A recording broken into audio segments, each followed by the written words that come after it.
Empecemos. Buenos días a todos. A ver, uno de sus compañeros me escribió una pregunta de si es que hay un error aquí en el ejemplo 2 que dimos en la clase 2. Y en efecto hay un error. Con nosotros decíamos esta proposición Q que dice que, a ver, decíamos entonces que para cada n en los naturales existe un k tal que k es menor o igual que n. Y pusimos es falso, ahí hay un error. ¿Por qué es el error? Porque aquí en realidad el signo debía ser estrictamente menor. Por eso le marqué ya en azul. La corrección es estrictamente menor. Ahí sí se vuelve falso. Y ahí se mantiene correcta la proposición. ¿Por qué es esta razón? Habíamos dicho que esta proposición lo que nos dice es que para todo entero natural existe otro entero natural que es menor o igual al primer entero. O sea, para cada n existe un k que es menor o igual que n. Si yo pongo menor o igual que n, eso es verdad para todos los naturales. Si ustedes cogen cualquier natural n mayor a ceros, básicamente suponiendo que los naturales decimos, por ejemplo, sea el conjunto de los naturales, como a mí me gusta, empezando desde el 0, 0, 1, 2, etc. Entonces, si decimos para todo n perteneciente a los naturales existe un k en los naturales tal que k es menor o igual que n, ¿verdad? Si yo tomo un natural n mayor a 0, tal que n pertenece, vamos a ver al revés. Si yo tomo un natural n tal que n es estrictamente mayor a 0,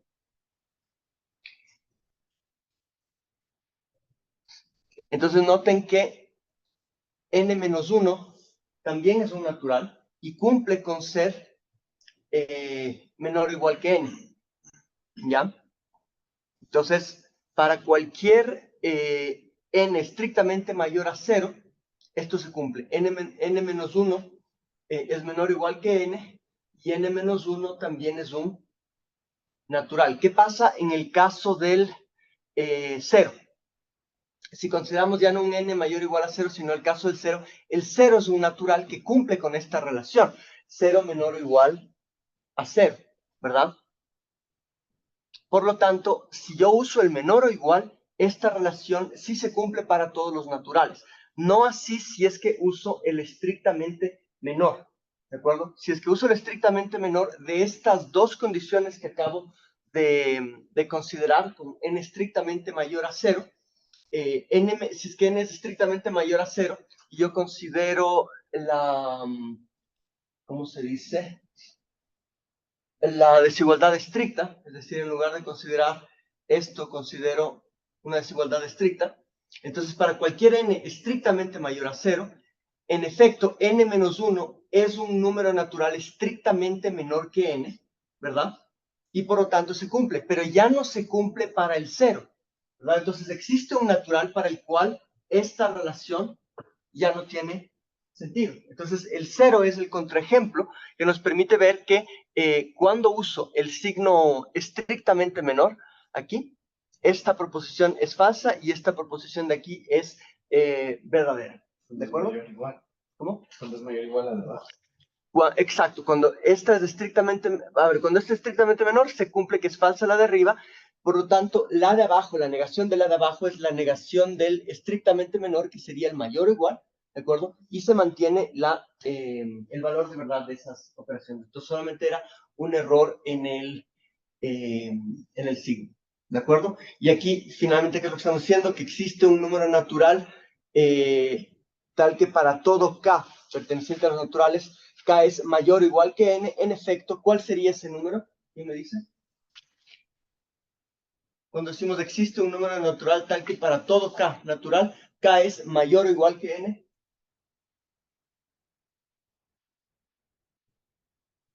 ¿Mm? Leamos lo que dice la frase. Existe un número natural tal que para cualquiera de los naturales, ese número es menor o igual que k. ¿No?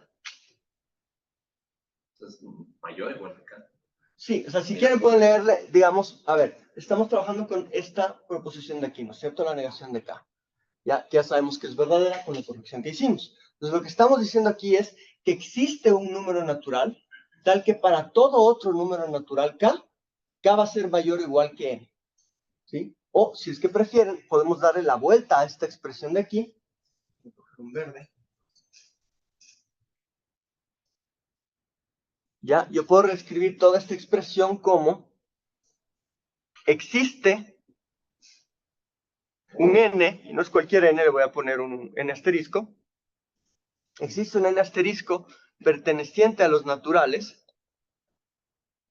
tal que para todo n, para todo k, perdón,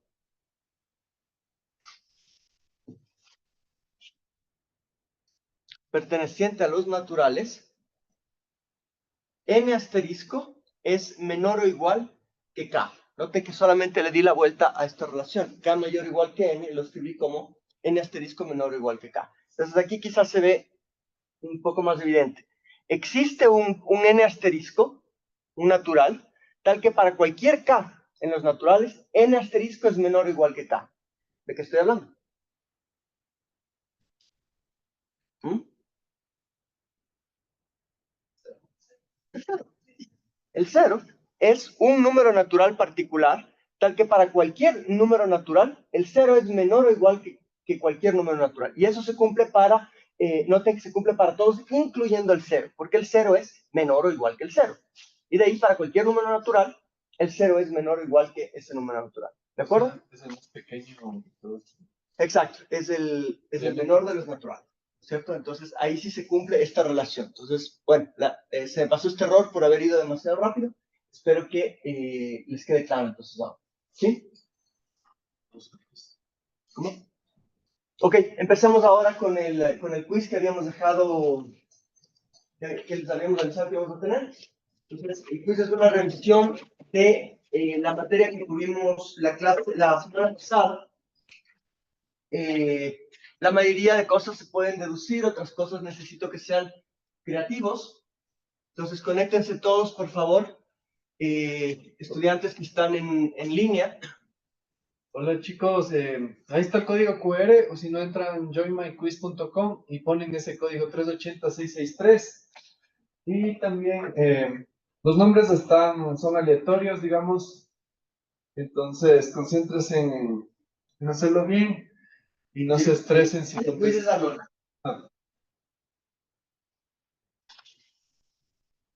Ya está brócoli barra, mustard, marlow, pepper.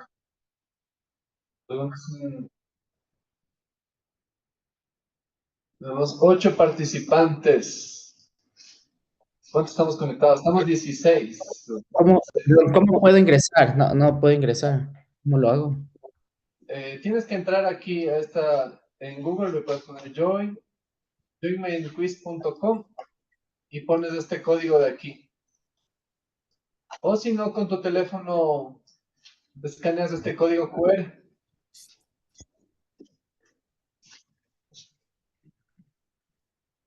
Estamos 10, faltan 5. Estamos 13.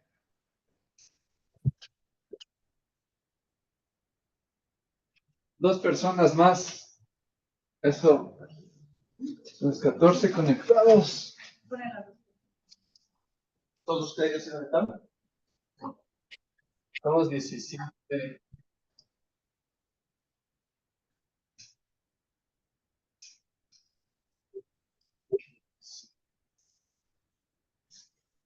Sí, 16. Falta una persona.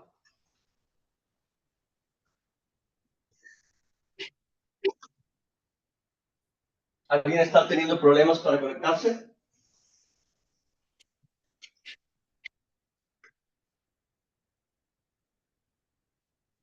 Bueno, en un minuto empezamos. Join my quiz, este es el código, si no, escaneando el código QR.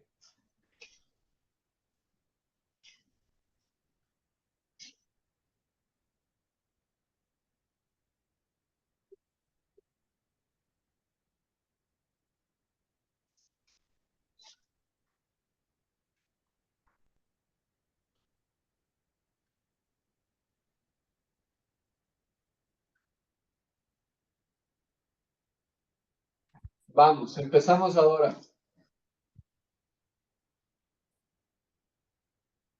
Nuevamente digo.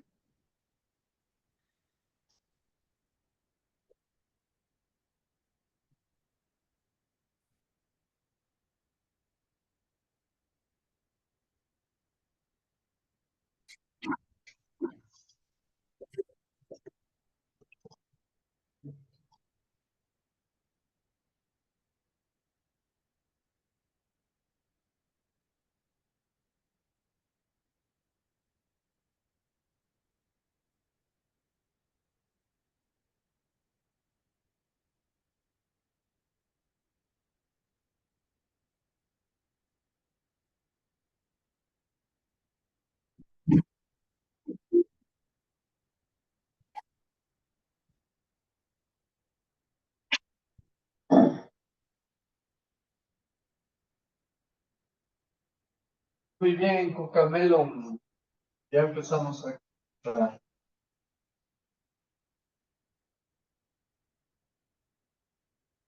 armarlo. Bien.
Vamos, brócoli, chayote. Bye.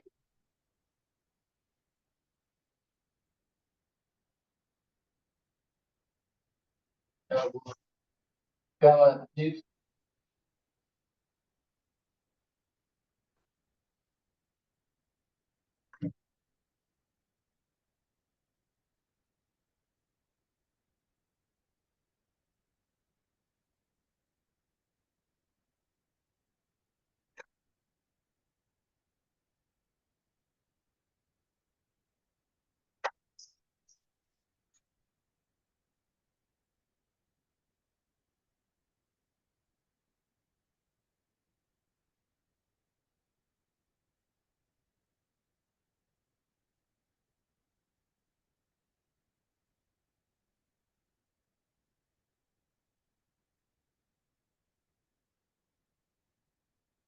Vamos, chicos, brócoli, chips, fry.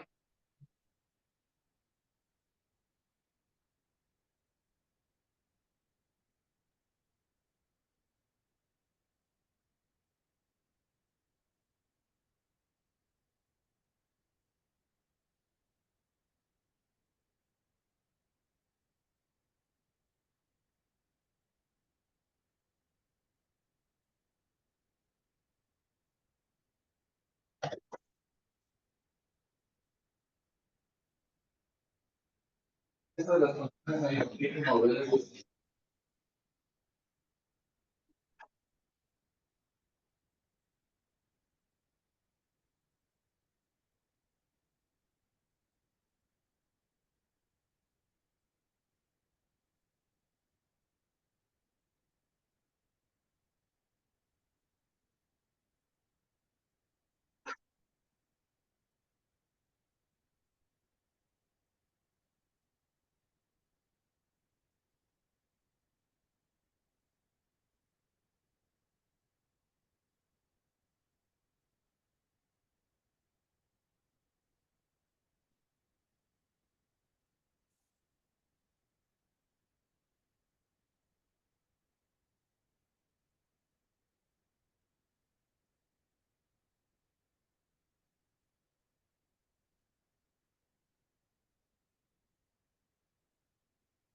muy bien, brócoli, chips, flax, per.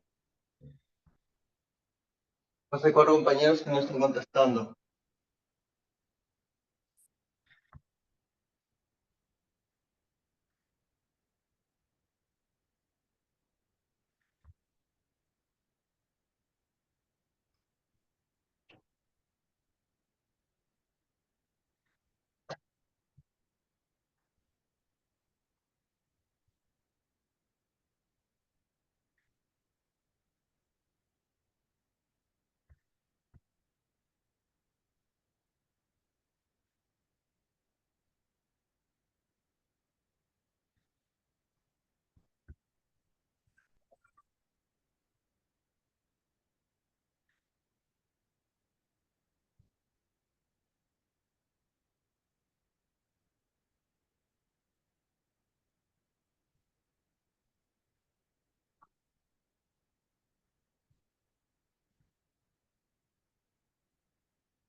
Vamos, chicos. Ya estamos por cerrar.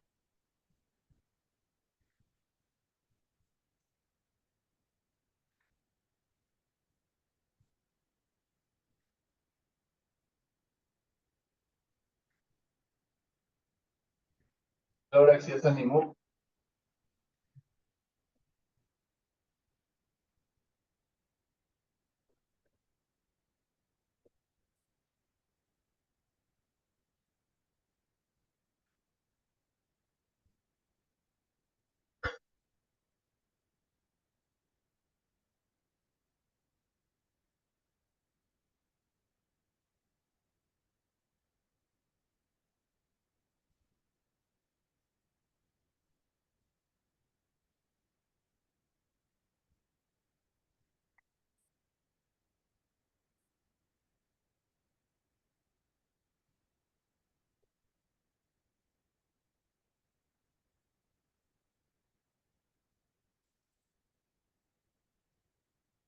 Ya, chicos, vamos terminando.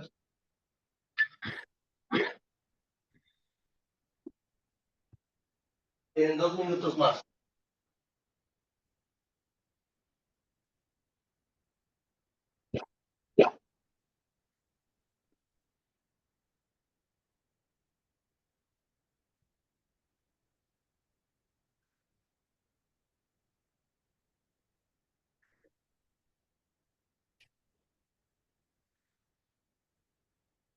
Vamos. Frax, Poli, chips, chiles, chayote, celi. Faltado.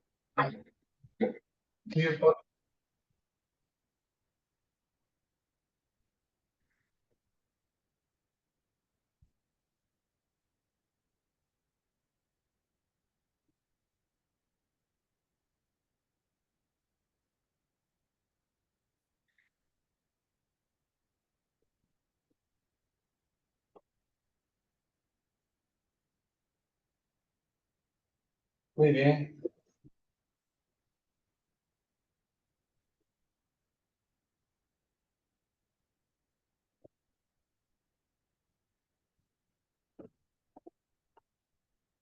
Pues ya terminamos. Hace falta.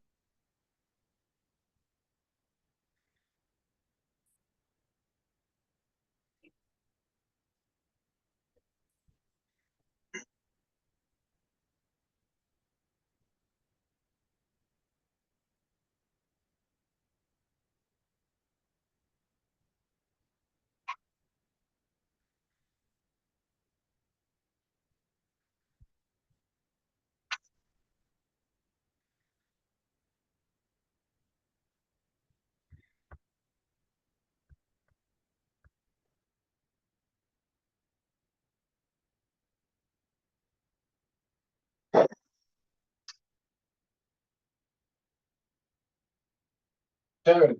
Muchas gracias, chicos. Vamos ahí. Vamos a ver.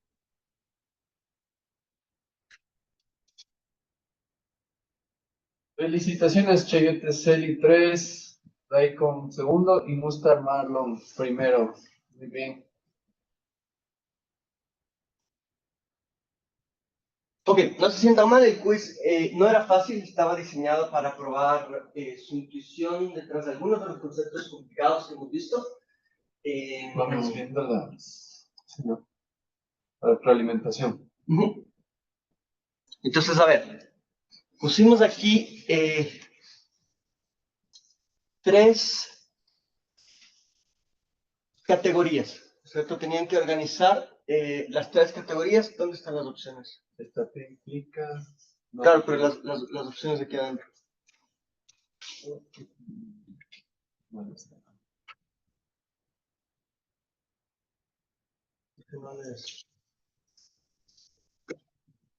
No veo los. Te implica. No aparece las opciones. Así ya sabe. Lo que acá abajo sí sale.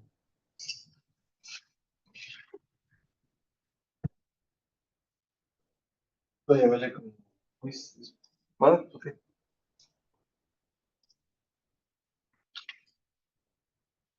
Ahí está. Ok, entonces teníamos varios grupos, y yo le puedo hacer desde aquí o hay que hacer desde ahí. Ahí está. ¿Sí? Está. Ok. Ahí. Ya, entonces, P implica Q. ¿Cuáles de estas son equivalentes o corresponden a la categoría de P implica Q? ¿Cuál es la más sencilla? ¿Cuál habíamos dicho? No Q, no P. No P o Q. Creo Ajá. que esa es la más evidente, ¿no es cierto? No P o Q, habíamos dicho. Ahí acuérdense del, si no tomas, entonces de riego, ahí ¿No es todos son cierto? equivalentes. Exacto.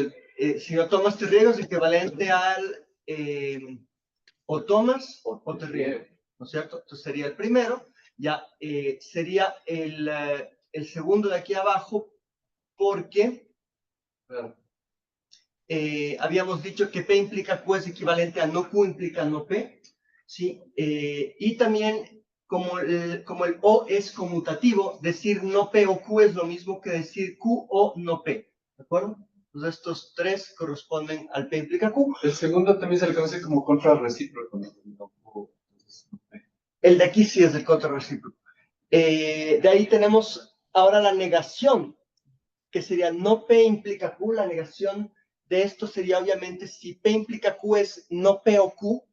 Entonces, la negación de P implica Q es también la negación de no P o Q, ¿verdad? Sí, creo que es bastante obvio. ¿Ya? Y luego operamos el negativo sobre esta expresión. Entonces, el negativo de no P o Q es ¿qué cosa? El negativo de no P es P, ¿verdad?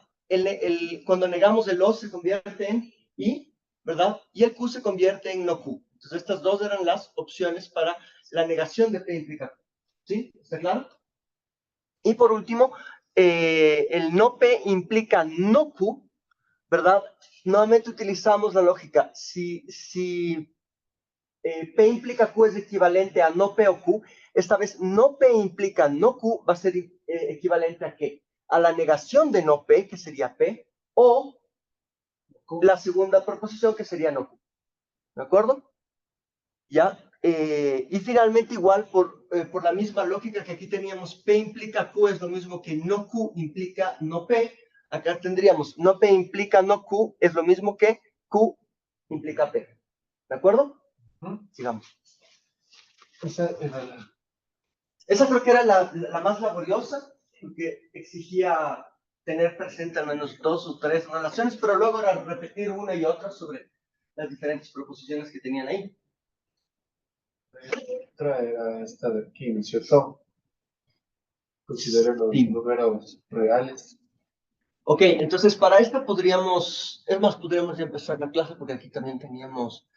Entonces, para no hacerlo solamente oralmente, habíamos preparado este insumo que va a servir para las demostraciones, pero sobre todo para que recuerden. O sea, habíamos dicho que P implica Q, esta opción aquí, ¿no es cierto? El P implica Q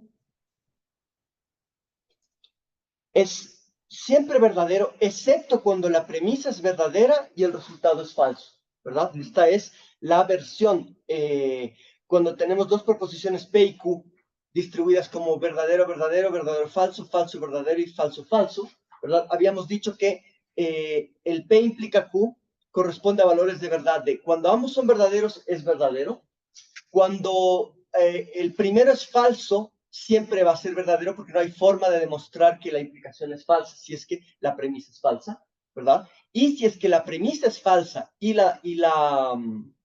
el resultado perdón, si la premisa es verdadera y el resultado es falso, que es la segunda línea aquí, ¿verdad? Entonces es el único caso en el que la implicación es falsa. Entonces, esa distribución de resultados, verdadero, falso, verdadero, verdadero, corresponde al P implica Q, lo que habíamos visto creo en la primera o segunda clase, ¿sí? Entonces, si del mismo modo trabajamos con con PQ distribuidos igual, verdadero, verdadero, verdadero, falso, falso, verdadero y falso, falso, ya el no P, si P es verdadero, verdadero, falso, falso, no P sería falso, falso, verdadero, verdadero, y el no P o Q se enfocaría en las columnas 2 y 3 de esta Segunda matriz, entonces, si tenemos que en la primera línea Q es verdadero y no P es falso, entonces no P o Q es verdadero. Si ambas son falsas, el resultado es falso. Si ambas son verdaderas, es verdadero. Y si la primera es falsa y la segunda es verdadera, no P o Q es verdadero. Entonces tenemos la misma distribución de valores de verdad que en el P implica Q. Entonces tautológicamente son equivalentes. Lo mismo ocurre para el no Q implica no P, que era la otra de las implicaciones de la que hablábamos. Entonces, si P y Q están distribuidas como explicábamos, no Q vendría a ser falso, verdadero, y no P sería falso, falso, verdadero, verdadero. Entonces, como aquí la premisa de la implicación es no Q, entonces tenemos que ver cuándo no Q es verdadero y cuándo es falso. Entonces, en la primera y la tercera es falso, por lo tanto la implicación en ambas va a ser verdadera. Lo que dijimos, cuando la premisa es falsa, la implicación siempre es verdadera, porque no hay cómo demostrar su falsedad, ¿verdad? La premisa no se está cumpliendo. Y cuando la premisa se cumple, si es que el resultado es verdadero, entonces la implicación es verdadera. Y si la premisa se cumple, pero el resultado no se cumple, entonces la implicación es falsa. ¿De acuerdo? Entonces, como ven, estas tres son formas equivalentes de escribir P implica Q. Y es muy importante que tengan eso en mente porque cuando hagamos demostraciones, muchas veces vamos a cambiar un P implica Q por un no Q implica no P para demostrar por vía del control recíproco. Ya suele ser más fácil. O también para trabajar lógicamente con las proposiciones a demostrar, suele ser conveniente cambiar el P implica Q por un no P o Q. ¿De acuerdo? Ahí abajo también se ven todas las tautologías, si ven, son verdaderas, verdaderas, verdaderas. Todas estas son equivalentes, ¿no? Justo lo que acabo de escribir oralmente está aquí en esta tabla a continuación. ¿De acuerdo? El P implica Q es equivalente al no P o Q, que es equivalente al no Q implica no P, ¿verdad? Y por último, al Q o no P, que sería simplemente lo mismo que el no P o Q, porque el O es conmutativo. ¿De acuerdo? ¿Sí está claro? Ok.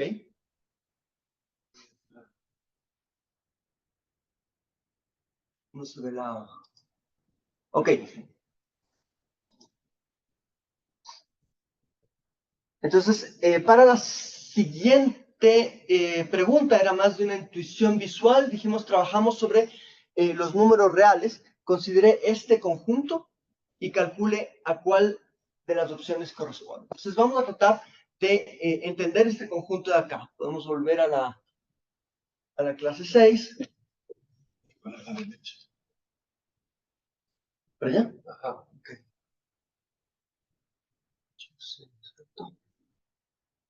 Esto sería... Sí.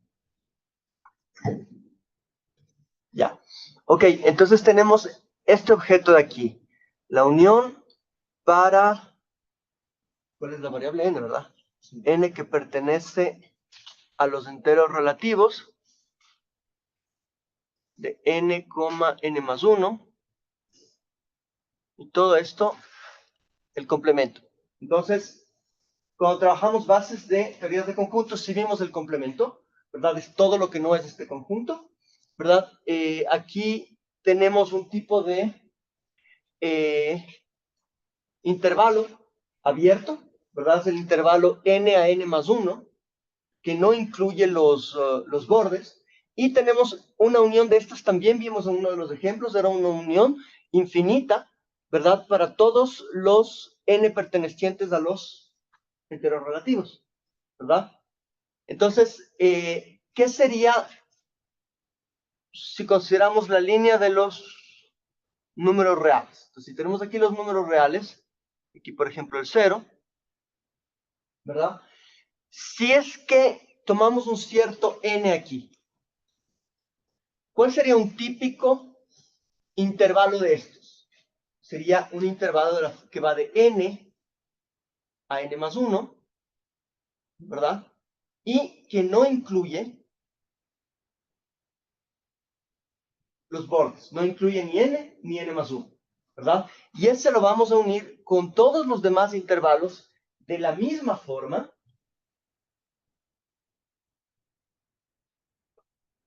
por ejemplo, el intervalo inmediatamente anterior no incluye a n y no incluye a n-1, ¿verdad? Y podemos ir construyendo así todos los intervalos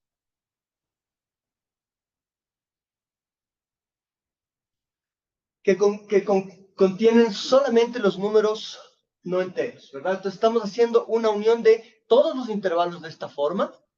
¿Qué nos queda fuera? ¿Mm?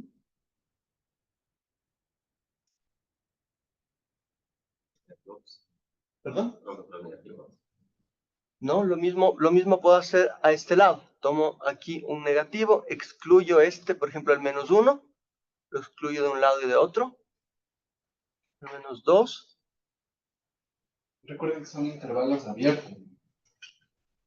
Entonces es intervalo abierto por el lado derecho y el lado izquierdo. Entonces, por ejemplo, tomemos como ejemplo, este intervalo de aquí sería el intervalo abierto 0, 1. ¿De acuerdo? Unión, ¿no es cierto? Este sería el primer intervalo. Si voy uniéndole con los otros intervalos, sería unido con el intervalo. ¿Cuál es el siguiente intervalo? 1, 2, ¿verdad?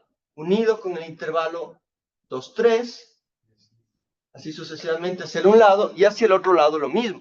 El 0, 1 estaría unido con ¿qué? -1 y 0, ¿verdad? Unido con etcétera, etcétera. ¿Ya? ¿Queda claro el objeto que estamos construyendo? Entonces, tomen, por ejemplo, esta parte de aquí, en esta unión. ¿Qué número estamos dejando afuera?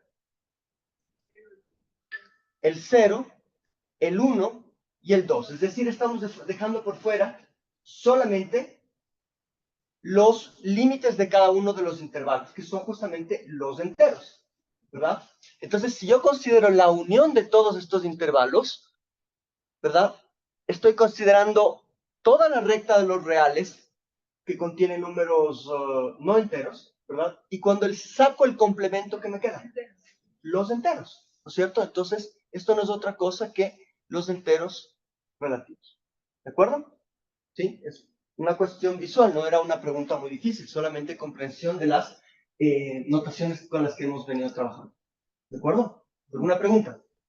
O sea, en este caso, lo importante para notar esa diferenciación eran estos como corchetes, que es donde no incluyes el número, ¿verdad? En el intervalo. De esa manera se podía visualizar.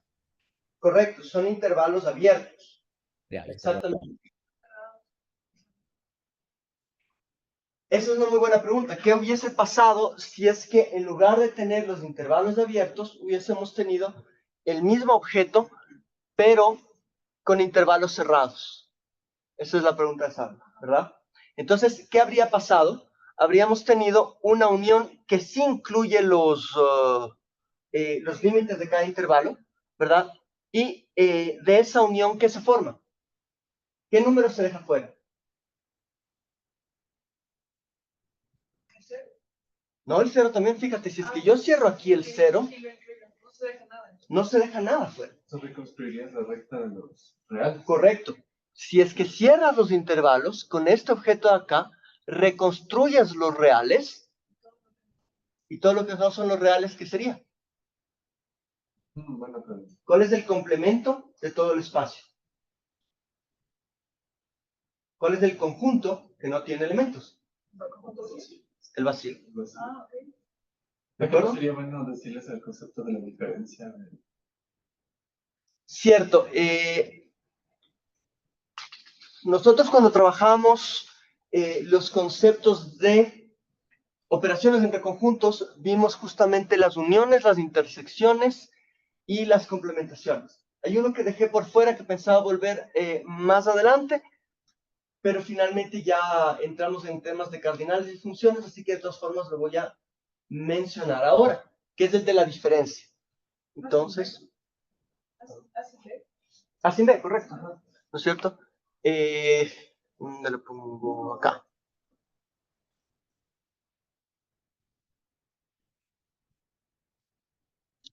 Entonces, si voy a definir nuevamente ese concepto, Ya lo perdimos. Esto era clase 6, ¿verdad? Sí.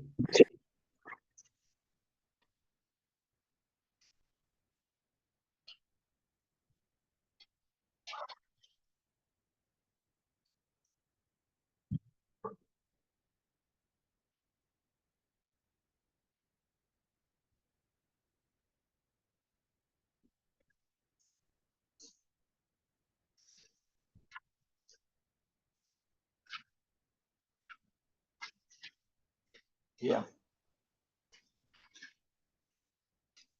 Entonces, nuevamente considera un espacio ambiente, no sea omega un conjunto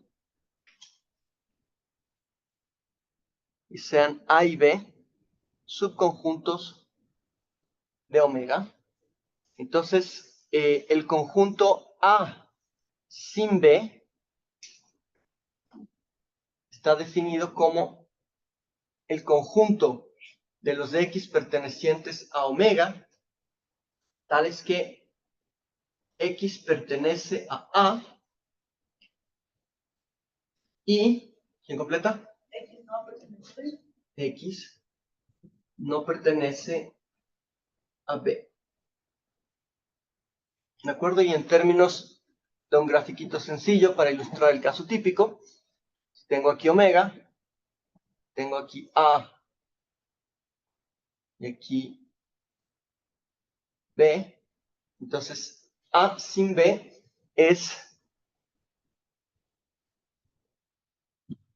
solamente esta luna de elementos que pertenecen a A, pero no pertenecen a B. ¿De acuerdo? Es como la diferencia, ¿no es cierto? Pero en conjunto. Exacto, es el equivalente de la resta en conjuntos, quitas elementos. Okay. Hasta aquí, ¿alguna pregunta? Estamos viendo el quiz.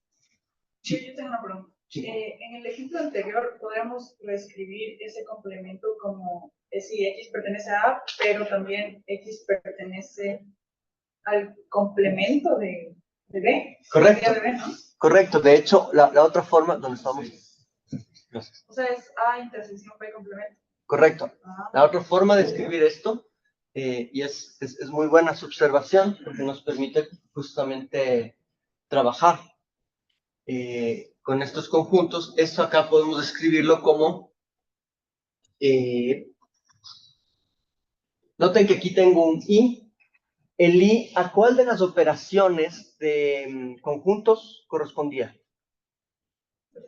Intersección, muy bien. Entonces noten que yo puedo escribir esto como una intersección de dos conjuntos. Esa propiedad es chévere. Sí. Vamos ya. Entonces, esto lo voy a mover acá. Y para checarla así, ¿no es cierto? Ok. Ya.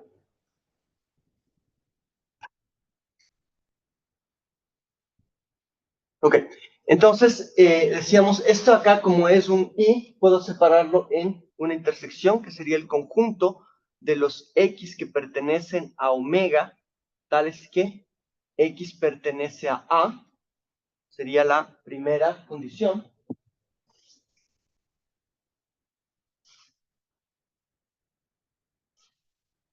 ¿Verdad? Esa es la primera condición. La segunda condición es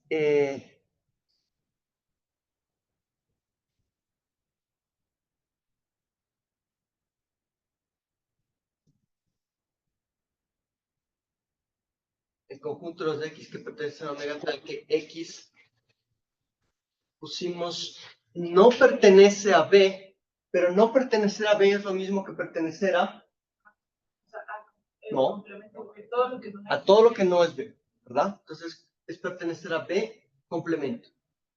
Entonces acabo de separar las dos condiciones que deben cumplirse simultáneamente con una intersección. ¿De acuerdo? ¿Y cuáles son los elementos de omega que pertenecen a A? ¿Qué conjunto es el conjunto de elementos de omega que pertenecen a A? Eso es sencillamente A, ¿verdad? Y a eso le estoy intersectando con el conjunto de elementos de omega que no pertenecen a B, o más bien que pertenecen a B complemento, eso sencillamente es B complemento. Entonces esto es A intersección B complemento. ¿De acuerdo? Son las dos formas equivalentes de trabajar con la diferencia. Gracias por la pregunta. No. Ok. La siguiente era clasificar estos conjuntos según sean numerables o no numerables. Entonces, el primer caso, el más sencillo, n es numerable. Habíamos dicho, es el ejemplo típico de un conjunto infinito que sea numerable. ¿Por qué es numerable? Porque podemos ir contando cada uno de los elementos sin que se nos escape ninguno. La idea es encontrar formas de organizar la información que nos permita contar de uno en uno. ¿Sí? Ok. Luego, ¿qué piensan de n cruz n? ¿Por qué n cruz n habría de ser numerable?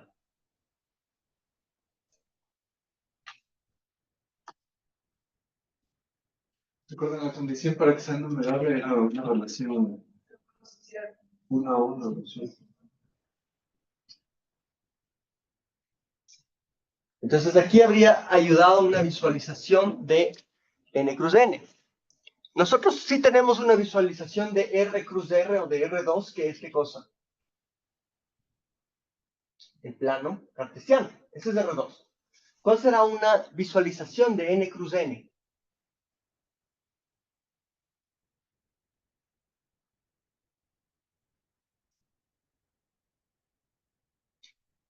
Si yo considero, este es el más pequeño, Se puede considerar también a la R cruz R como una nube de puntos. R cruz R, o sea, es un conjunto de puntos. No, El el conjunto R2. de todos los puntos. Sí, entonces el conjunto, es el plano, entonces el conjunto de todos los puntos. Ajá. Entonces, por ejemplo, como los números naturales solamente son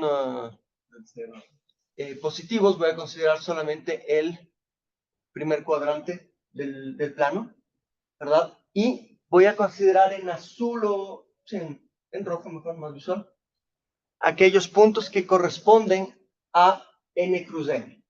Sí. No sé si para hacer o esa propósito. ¿Qué cosa? Los ceros. Ah, no es a propósito, me equivoqué. Estoy despistado. Temblor no dejó dormir. Ok, entonces aquí tenemos el 0, ¿verdad? Y en rojo vamos a poner los números naturales ordinarios. Tenemos, bueno, aquí el 0, aquí tenemos 1, el 2, el 3, el 4, y en vertical lo mismo. Tendríamos el 1, el 2, 3, el 4. Sí, de largo. Y entonces, ¿a qué correspondería cada uno de esos puntos? Por ejemplo, aquí estaría el 1,1, ¿verdad? 1,2, 1,3, 1,4. Este punto de aquí sería el 1,0, perdón, el 0,1. Igual ya dije al revés. Antes era el 0,1, 1,1, 2,1, 3,1, 4,1. Aquí sería el 0,2. 03, 04, aquí sería el 1, 1, 0, 1, 1, 1, 2, 1, 3, 1, 4. Aquí sería el 2, 1, 2, 2, 2, 3, 2, 4. Y tendríamos esta representación a través de una grilla, ¿verdad? De lo que sería nuestro espacio n cruz n. ¿Están de acuerdo? Ok, entonces, si nosotros pensamos en contar cualquiera de estas filas, no vamos a cumplir esta regla de que no se escape ningún elemento, ¿verdad? Si es que yo empiezo desde el 0, 0, y luego voy al 1, 0, al 2, 0, al 3, 0, al 4, 0, al 5, 0, y voy linealmente, nunca voy a llegar a las demás filas, ¿ya? Y por lo tanto se me están escapando. Pero nuevamente ahí es lo que habíamos hablado, es una cuestión de una disposición creativa del conteo.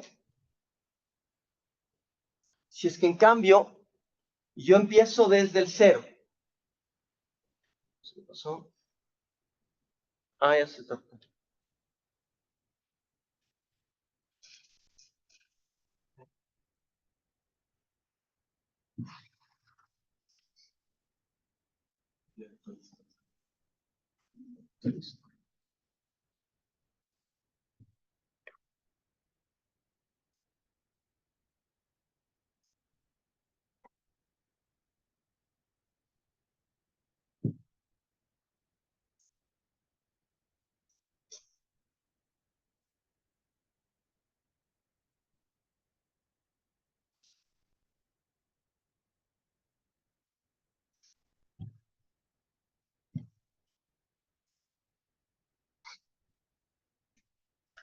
Entonces les decía, si es que empiezo desde el 0, 0 y me voy moviendo al 1, 1,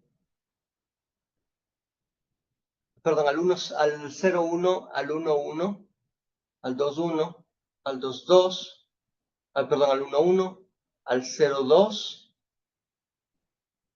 y luego nuevamente así. Noten que estoy encontrando una forma de capturar a cada uno de los elementos del espacio R2 y le puedo dar un número natural a cada uno, ¿verdad? Este sería el 1, 2, 3, 4, 5, 6, etcétera. Pueden darse cuenta que encuentro una forma precisa de capturar. ¿Qué pasa? A cada uno de los elementos, ¿no es cierto? Solo era un tema de cómo numerarlos. Exacto, es una cuestión de encontrar el orden adecuado.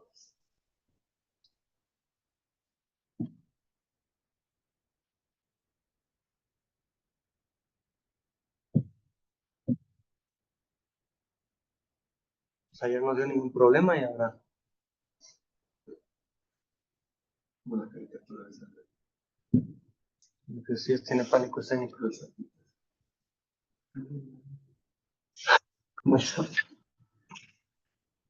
¿Está clara la idea? ¿Sí? Entonces,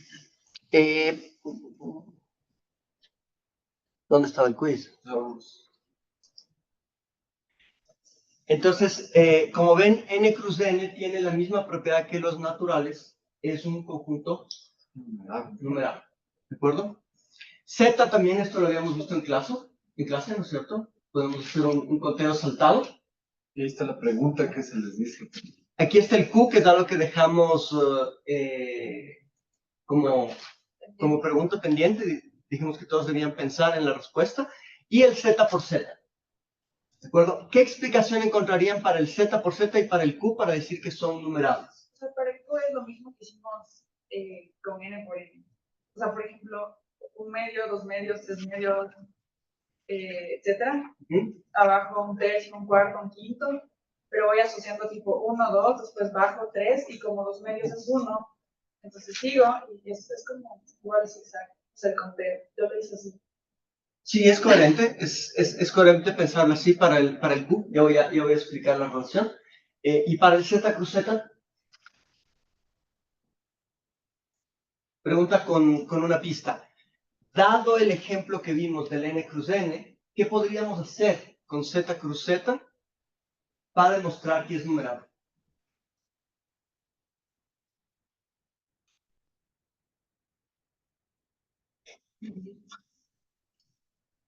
Ir en un sentido parecido, ¿verdad? Entonces, vamos primero con el ejemplo de Q, para que les quede claro por qué Q es numerable. Y es un resultado bastante contraintuitivo, porque generalmente uno piensa en Q como un conjunto no numerable. Pero si consideramos que el conjunto que aquí describimos en puntos rojos, el n cruz n, es finalmente un producto cartesiano no es otra cosa entonces que el conjunto de pares ordenados A, B, tales que A pertenece a los naturales, ¿verdad? Y B pertenece a los naturales. ¿Estamos de acuerdo? ¿Sí? Luego, si consideramos Q, que es el conjunto de los A sobre B, tales que A pertenece a los enteros relativos y B pertenece a los naturales, También B diferente de 0. sí, de diferente cero, ¿no es cierto? Entonces, podemos ver que como los enteros relativos del Z están en una relación 1 a 1 con los naturales, esto es lo mismo que si tuviéramos A pertenece a los naturales y B pertenece a los naturales, ¿ya? En otras palabras, Q está formado por un par de elementos, un A y un B. Vamos a ver, me falta un paso, perdón. Entonces, noten que a cada si R pertenece a Q, o sea, si R es un racional, entonces yo puedo escribir R como un ratio de un cierto A0 sobre B0, ¿verdad? ¿Eso qué quiere decir? Que para cada racional, para cada R perteneciente a Q, ¿verdad? Existe un par ordenado A y B perteneciente a N cruz N, tal que R es igual a ¿qué cosa? A sobre B. ¿Qué es lo que acabo de escribir ahí? Que parece chino, pero en realidad es una cuestión muy simple. Estoy diciendo, recuerden que definimos a Q como el conjunto de los ratios entre enteros, ¿ya? Ahorita estoy saltando un paso simplemente aclarando que si A pertenece a 0, A es numerable. Entonces puedo tomar como simplemente el conjunto de los naturales. No cambio mucho el resultado, ¿ya? Entonces, digo, cualquier R perteneciente a Q se puede escribir como un ratio de números naturales, ¿verdad? Entonces, ¿qué significa eso? Que para todo R perteneciente a los racionales, existe un par ordenado AB, o sea, un elemento de N cruz N, ¿sí? Tal que R puede escribirse como A sobre B, ¿verdad? Entonces, todo racional puede escribirse como un par ordenado, donde la primera coordenada sea el numerador y la segunda coordenada sea el numerador. En otras palabras, de aquí puedo deducir que para todo R escrito como un par ordenado, ¿verdad? Ese R es elemento de N cruz N, ¿verdad? Y eso no es otra cosa que, creo que lo quiero escribir distinto. Eso no es otra cosa que una relación de contención. Para todo R perteneciente a Q, R pertenece a N cruz N. ¿Cuál es la relación que estoy expresando ahí de contención? Pertenece a... ¿Pertenece? Está contenido en... Correcto. Correcto. Esto implica entonces, pues equivalente a decir, no, disculpa, que Q está contenido en N cruz N. ¿Cuál Q? La representación de Q como pares ordenados, ¿no es cierto?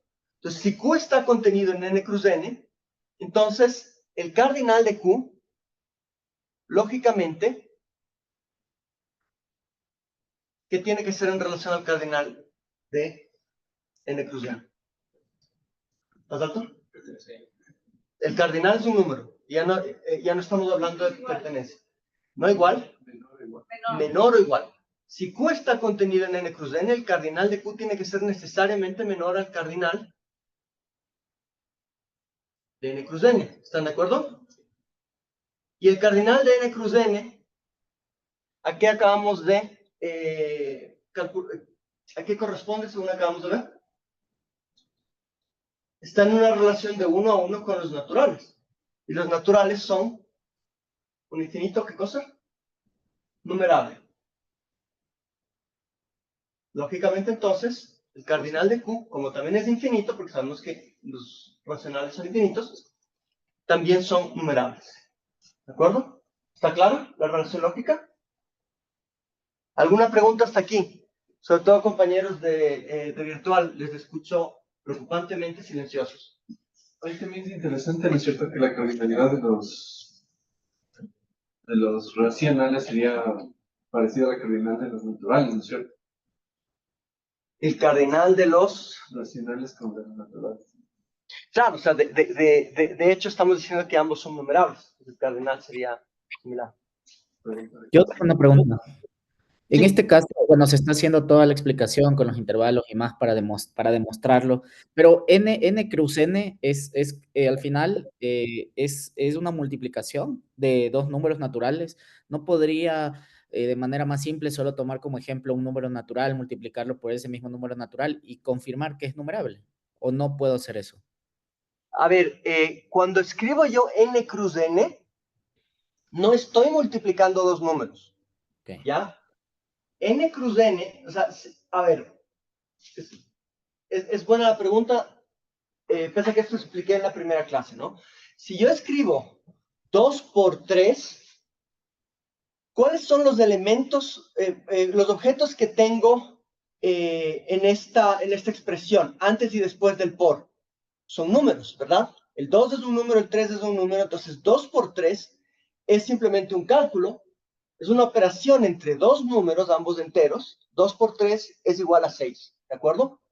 Pero cuando escribo n cruz n, no estoy utilizando el por como en el sentido de una multiplicación de números, porque para empezar lo que está a la izquierda del por y a la derecha del por es ¿qué cosa? Es un conjunto. Y no está definido el por como multiplicación entre conjuntos. Lo que nosotros hicimos para definir el n cruz n, ¿verdad? El n cruz n no es otra cosa que el conjunto de pares ordenados a, b, tales que, completen, A pertenece a N A es elemento de n y B también. y B es elemento de n. Esta es la significación de n cruz n. Es un producto cartesiano. ¿De acuerdo? De acuerdo. Ok, entonces, bajo esa lógica es que procedimos demostrando la contención de Q expresado como pares ordenados como un subconjunto de n cruz n. ¿De acuerdo? Buen día. Para, Disculpa. ¿sí? Lo que pasa es que si consideramos que R pertenece a los racionales, pero como para ordenado que pertenece a N cruz N, también no se consideran los racionales negativos, ¿no? De esa manera. ¿Cómo los Sí, podemos considerar? justamente por eso decía que me estaba saltando un paso en el que de hecho es un paso que vimos en una de las clases anteriores, que los enteros relativos que contienen positivos y negativos, ¿verdad? Son de mismo cardinal que los naturales. ¿Recuerdas eso? Sí, eso sí.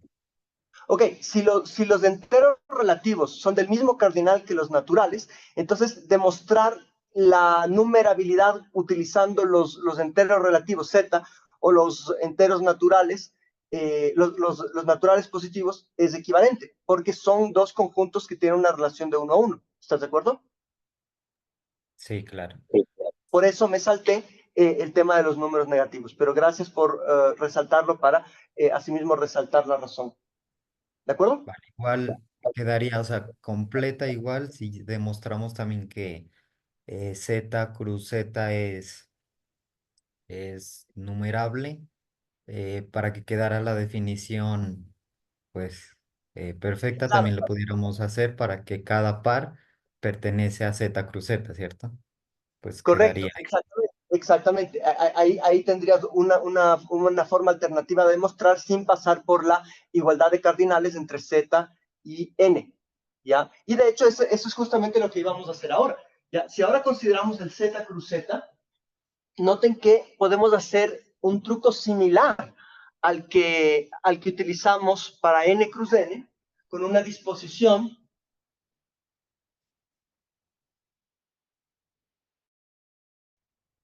si esta vez consideramos,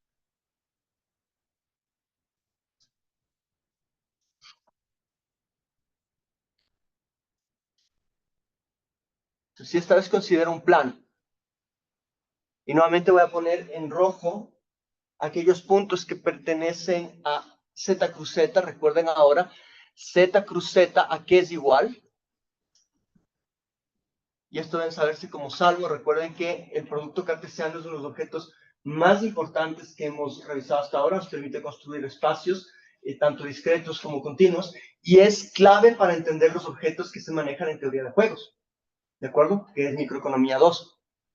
Entonces tenemos el conjunto de pares ordenados A, B, esta vez tales que A es un entero relativo y B es un entero relativo, ¿verdad? Ok, entonces eso nuevamente lo podemos escribir a manera de puntos, pero esta vez no nos vamos a quedar en el primer cuadrante, sino que vamos a extenderlo al resto de cuadrantes. ¿Están de acuerdo entonces que esta nueva rejilla de puntos corresponde a Z cruz Z? ¿Está claro para todos, sobre todo compas virtuales, si están viendo la relación? Sí, profe. Ok, entonces, ¿cómo veríamos aquí la numerabilidad de, eh, de Z cruz Z? ¿Dónde podríamos empezar? En el 0, ¿verdad? Igual que antes, empezamos en el 0 y noten que ahora podemos movernos de esta forma. ¿Qué pasó?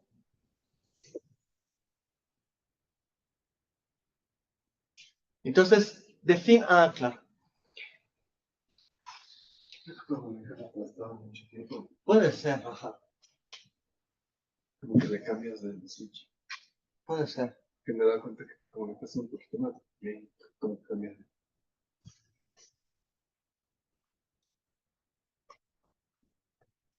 Puede ser, esa es una buena idea.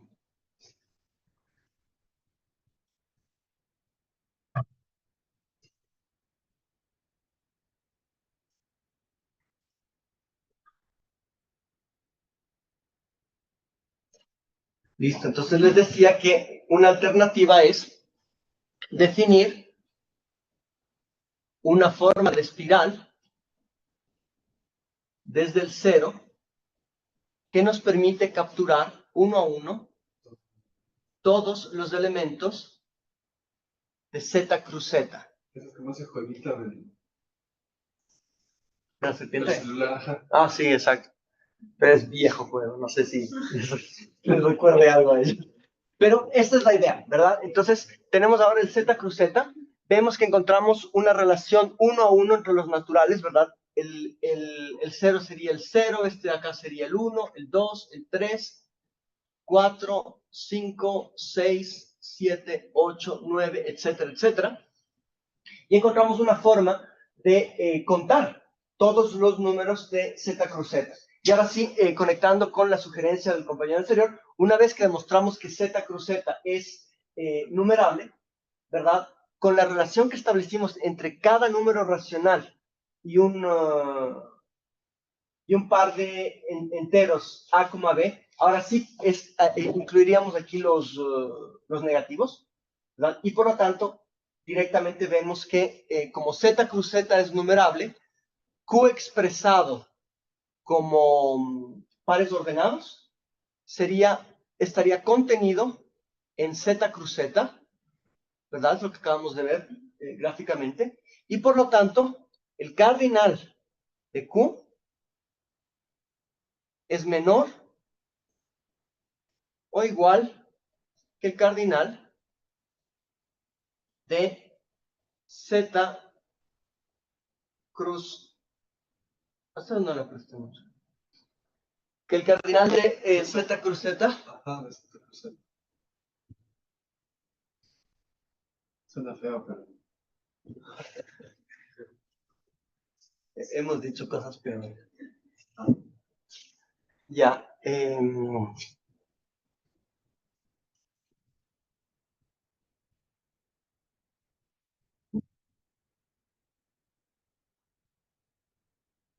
Entonces, cardinal de Z cruz Z. Dame adelante.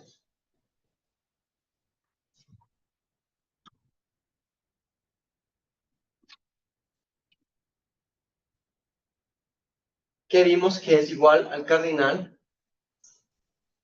de Z y por lo tanto es otra forma de ver que los racionales son efectivamente numerables.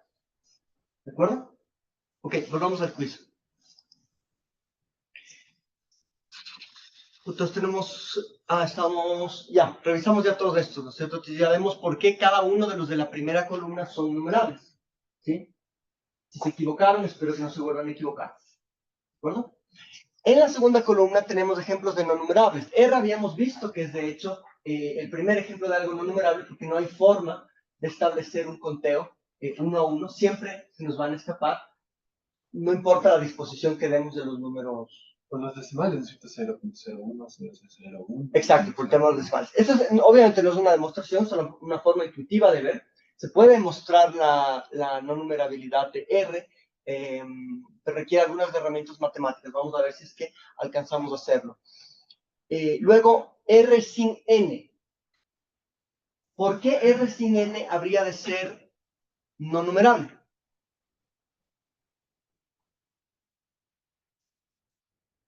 Hay una intuición bastante sencilla detrás de esa pregunta. ¿Quién puede contestar?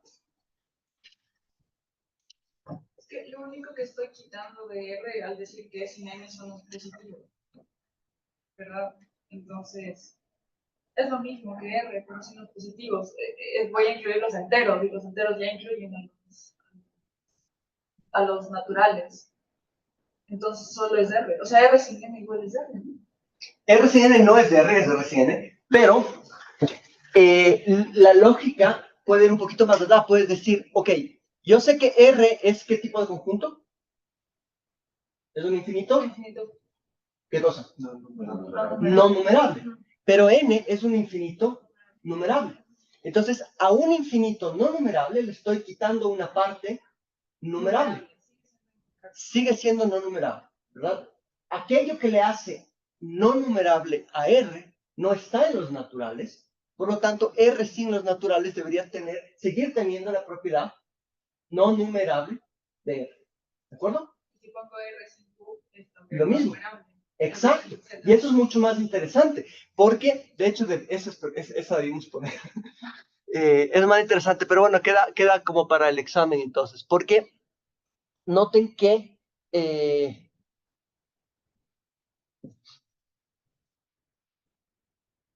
la observación de Salma es muy interesante. Esencialmente lo que nos dice es, ok, si yo considero los números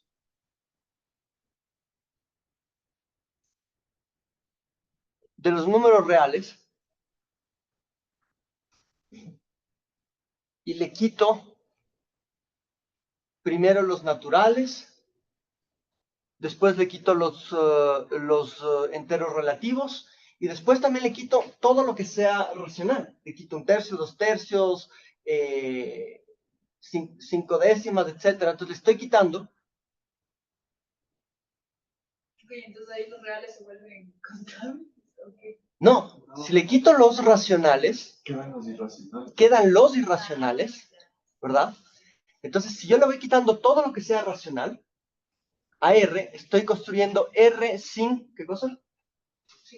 Sin Q, Esta es la resta. y tiene la misma, exacto, la resta que vimos antes, y tiene la misma propiedad de que si Q es un conjunto numerable, pero R es un conjunto no numerable, entonces la parte no numerable de R sigue, digamos, latente, sigue presente. Entonces, R sin Q, que son justamente los números irracionales, los números irracionales de hecho se representan como R sin Q, ¿de acuerdo? No hay una I o un símbolo aparte para los irracionales. La parte real que no es racional son los irracionales, ¿de acuerdo? Y estos son no numerables. Y en estos están algunos conocidos como pi, como e, ¿verdad? Y todas las raíces de los números primos. Y todas las raíces de los números primos, exactamente. Los primos, sí. Son algunas, pero, nuevamente, hay una gigantesca cantidad de números irracionales, ¿sí? Que son, de hecho, entonces, no numerables. ¿De acuerdo? Quiz, sí, hay que terminar. El Q, producto cartesiano de Q también es numerable, entonces. ¿Perdón? Producto cartesiano de Q, cruz, Q. Correcto, por la misma lógica, Q cruz Q sería... Y no puedo asumir simplemente que si n cruz n es numerable, entonces n es numerable y viceversa. ¿Repite? O sea, si n cruz n es numerable, entonces n es numerable también, y viceversa.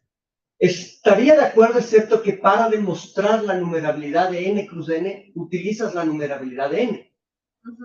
Entonces, si es que haces lo que acabas de decir, entras en una especie de círculo tautológico. ¿Ya? El punto de partida es n es numerable. Como n es numerable, podemos demostrar que n cruz n es numerable. Entonces, la secuencia lógica va en ese sentido. ¿De acuerdo? Ok. Está claro. Ahora, vamos brevemente con lo que sigue. C. ¿Por qué C es no numerable?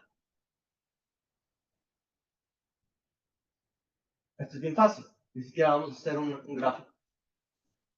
Sabemos que la recta de los números reales está contenida en C, que es el plano, ¿verdad?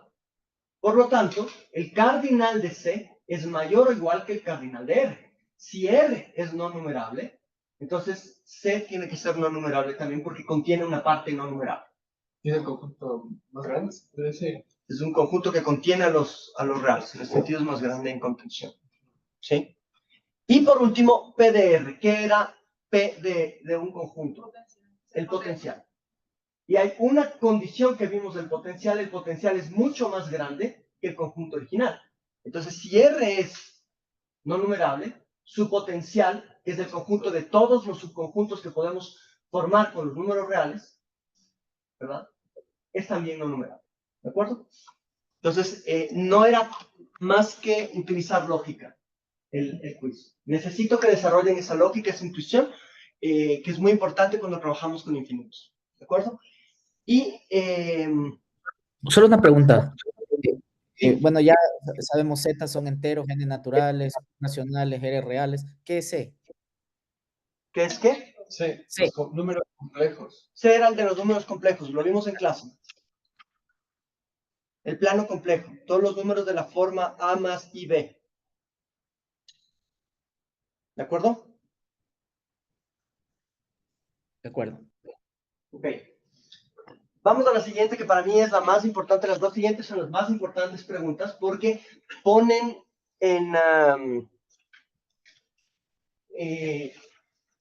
¿cómo se dice? Exaltan las minucias de los conceptos que vimos en la clase pasada de bueno, qué es función inyectiva, qué es función sobreyectiva y qué es función biyectiva. Es muy importante que se aprendan de memoria estos ejemplos de aquí. Entonces, ¿Vamos a ir a los gráficos? sí, vamos a los gráficos. Para que identifiquen cuáles son funciones y cuáles no. Ok, entonces habíamos trabajado con estas nociones. Ya, perfecto. Estos son los 6 ejemplos que aparecen en las dos preguntas que faltan. Entonces, ¿qué ¿qué pueden decirme del primer ejemplo? Este de aquí. Acuérdense de las definiciones. ¿Cuál era la definición de función? Etcétera. Entonces vamos a darles una numeración primero, segundo, tercero, cuarto, quinto y sexto.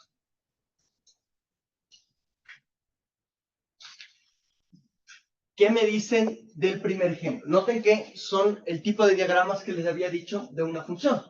Tenemos dos conjuntos y a cada conjunto de un lado le corresponde el respectivo, a cada elemento de un lado le corresponde el respectivo elemento que está señalado. Entonces, ¿qué pueden decirme del primer caso? Ni siquiera es función. Ni No, siquiera es función. ¿Por qué? Porque función dice que para cada X existe un Y y el X3 no tiene función. Exactamente. La función es para cada elemento del espacio de partida existe una imagen, ¿verdad? Existe un Y que le corresponde. Aquí vemos que el X3 está suelto. Entonces, el primer ejemplo ni siquiera es una función. ¿De acuerdo? El segundo, sí vemos que para cada uno de los elementos existe una imagen. Entonces, también, este sí es una función. Pero para toda persona existe una madre. Claro, exactamente. Hay más personas que madres, ¿verdad? Entonces, acá es correcto, cada persona tiene una madre. Acá también tenemos para cada elemento, el ejemplo 3, para cada elemento existe una imagen. Pues también es una función. ¿Qué pueden decirme del cuarto? Eso no es función. Sí, sí es función. El problema es que una función, cada elemento tiene una sola imagen. Una sola. Una sola imagen. Acuérdense de la definición. Era para todo X existe Existe un único Y. Un único elemento. ¿De acuerdo? Ahí, ¿qué pasa? Entonces, esto no es el caso 4 no es una función, ya es lo que se conoce como una correspondencia. En una correspondencia tú sí puedes tener a un elemento, le asocias un subconjunto, ¿de acuerdo?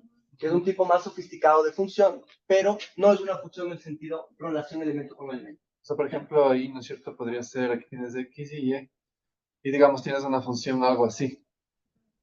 Entonces aquí, si tú trazas una línea vertical, corta en ¿cuántos puntos? En dos. Eso no es una función. Todo esto es algo parecido a lo que tenemos aquí, digamos. Exacto. Entonces, algo como esto no es una función, Sino ¿de una acuerdo? correspondencia. Sino una correspondencia. ¿De acuerdo? Hasta aquí está claro. Entonces, los dos ejemplos que no son funciones serían el 1, no es función, y el 4 no es función. Luego, el 5, eso no es función. Es función. A cada uno de los elementos del espacio de partida le corresponde un elemento del espacio de llegada. Nada más. Listo. Y la imagen es única, entonces es función. A pesar de que queda ahí un botado por ahí, ¿no es cierto? Ese no nos importa porque es en el espacio de llegada, no en el de partida. ¿De acuerdo?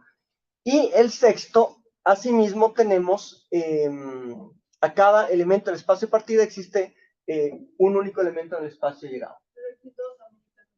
Ah, pero ¿cuál es la imagen de X1? Y1. ¿X1 tiene otra imagen?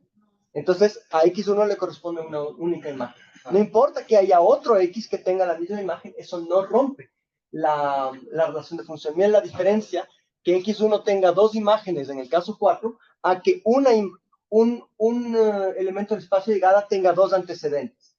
Nada impide que tengas dos antecedentes de una función, pero no puedes tener dos imágenes de un mismo... Por ejemplo... Pero, por ejemplo, aquí podría ser una línea horizontal, por ejemplo. Pues tú tienes una línea horizontal, tienes infinidad de X y el mismo Y. ¿No es cierto? Esto sería como una línea horizontal o algo así. ¿Está quedando claro? ¿Sí? Es muy importante que esto lo tengan clarísimo. ¿Preguntas? Si alguien en virtual tiene pregunta, por favor.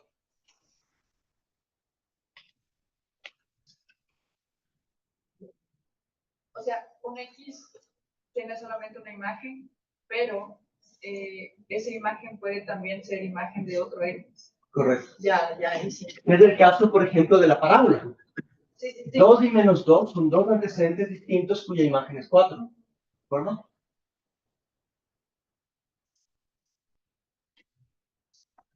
Ok. Tienes esto. Y aquí tendrías una recta, ¿no es cierto?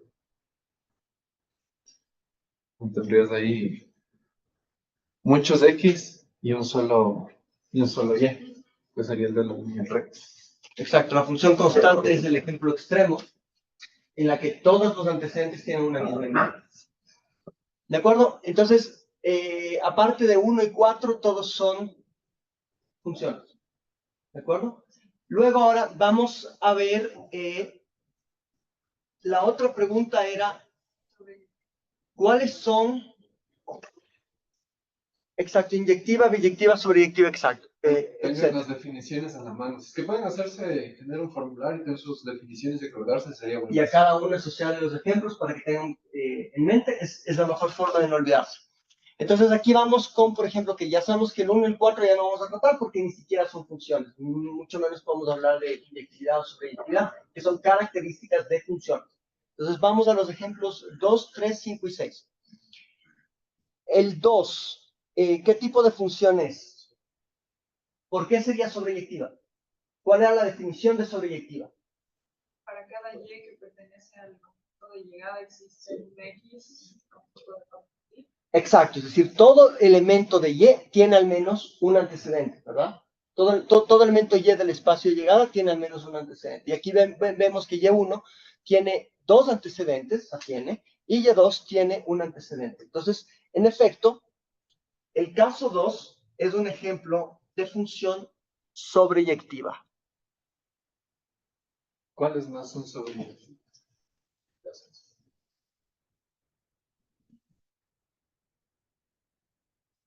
¿Qué otro ejemplo es sobreyectivo? No, la 6 no, porque es para todo Y. Ah, No hay. La 3 justamente tiene un Y3 que está suelto. La 6, perdón, tiene un Y3 que está suelto, ¿verdad? 6 y 5, de hecho. Entonces, ¿qué estamos diciendo en el caso 6? Existe un elemento que no tiene un antecedente. Por lo tanto, esta función es ¿qué cosa? ¿O qué no es? No, eso es. No es sobreyectiva. Esta es no sobreyectiva. ¿De acuerdo? ¿Qué tal esta función de acá? Lo mismo, esta función de aquí, por la misma razón, es no sobreyectiva. ¿Qué tal la de aquí? Esta es sobreyectiva porque a cada uno de los elementos le corresponde al menos una imagen. Entonces esta también es sobreyectiva. ¿Ya? Listo. Entonces, vamos ahora con la inyectividad. ¿Qué era la inyectividad? Para todo par de elementos, si es que esos elementos son iguales, entonces sus funciones son iguales. Al revés, si los elementos son distintos, las funciones son, las imágenes son distintas. ¿Sí? Y si tengo dos elementos con la misma imagen, necesariamente es el mismo elemento. De lo contrario, si tengo un caso en el que no sea así, no es inyectivo. ¿De acuerdo? Entonces, ¿qué pueden decirme, por ejemplo, del caso 2?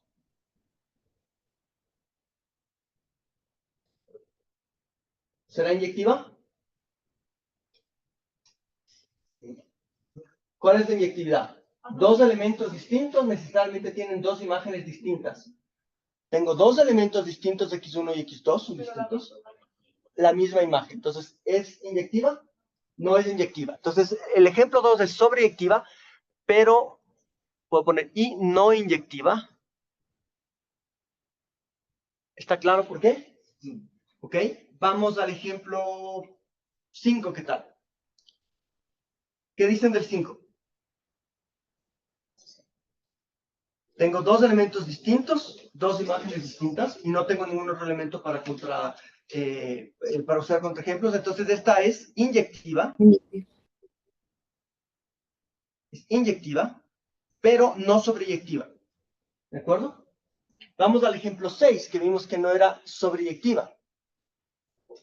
Tampoco es inyectiva porque tenemos dos elementos distintos que van a una misma imagen. Entonces, esta es no sobreyectiva y no inyectiva. ¿Está claro? ¿Sí? ¿Qué nos falta? La 3, que vimos que era sobreyectiva y además es inyectiva porque a cada par de elementos distintos le corresponden imágenes distintas. Por lo tanto, es inyectiva. ¿Ya? Y si es inyectiva y sobreyectiva, es biyectiva. Y si es biyectiva, ¿qué características tiene? ¿Tiene una? Tiene una inversa. ¿Ya? Y aquí podemos ver justamente que la inversa sería aquella función que a y1 le corresponde x1, a y2, x2 y a y3, x3. Sería una imagen que va del espacio de llegada de los y's al espacio de partida de los x. En ninguno de los otros casos podríamos tenerlo. Porque, por ejemplo, en esta, que es sobreyectiva pero no inyectiva, fíjense, si tratamos de ir en el sentido inverso, y tendría dos antecedentes, es decir, dos imágenes, y por lo tanto ya no sería una función. Si en el caso 2 trato de partir del espacio de los y's hacia el otro lado, no puedo establecer una función porque el y tendría x1 y x2 como imágenes. Por el mundo cuántico, ¿qué pasa? ¿Sí está claro? ¿Por qué no podría construir una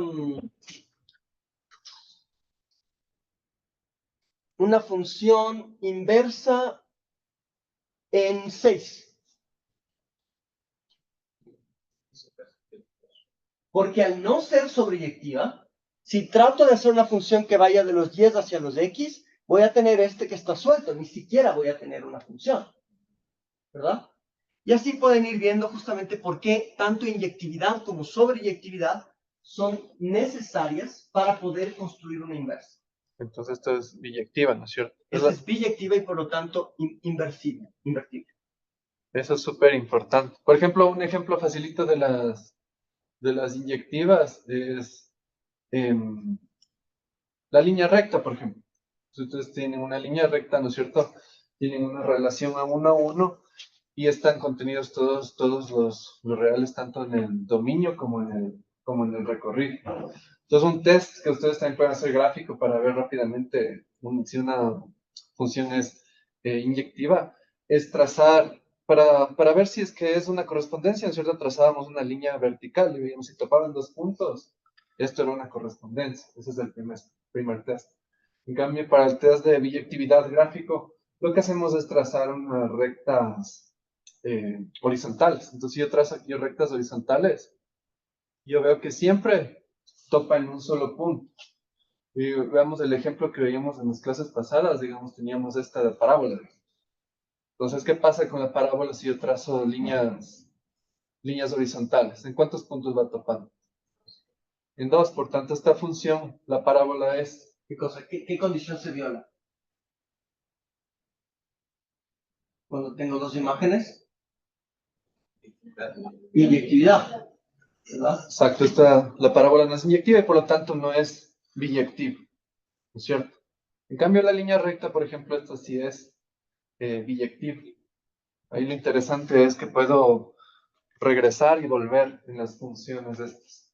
Por eso es súper importante la biyectiva y creo que si a David, ¿no es cierto? Puedes calcular la función inversa. Claro, y de hecho, si es que volvemos al último ejemplo que trabajamos en la clase pasada, que me parece que era este de aquí, de una función f que iba de, me parece que era,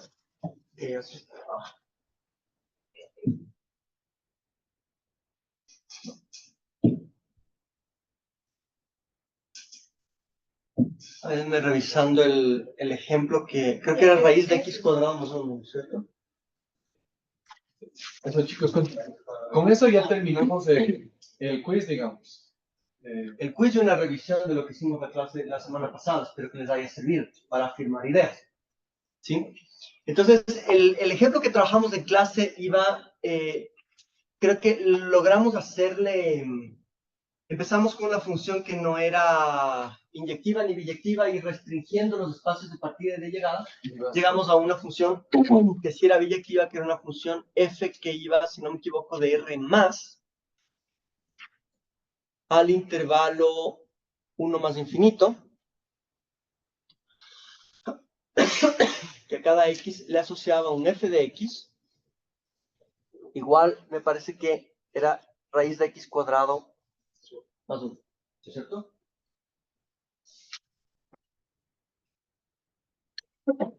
Demasiado.